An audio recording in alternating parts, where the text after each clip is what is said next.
Hey there, what's up? In this video, I'll give you a quick guide on how you can delete your Proton Mail account. So it's really easy. The first thing that you will have to do after you've logged into your account is go to the gear settings or the gear icon. So what you will have to do is simply just click that.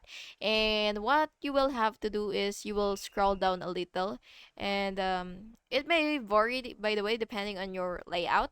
So what you will have to do basically is you will just have to look for the delete account option. So just go ahead and click all settings if you cannot see it on the settings. So once you're here, what you will have to do is you could look for it here under the account and password section. So what you will have to do is you will simply just click delete your account, and then you will confirm your identity. You may need to enter your password or 2FA code for this.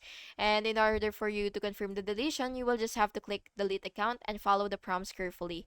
And yeah, that's basically just it. I hope you found this video helpful. And if you did, please make sure to like and subscribe for more videos like this. Thank you and have an awesome day.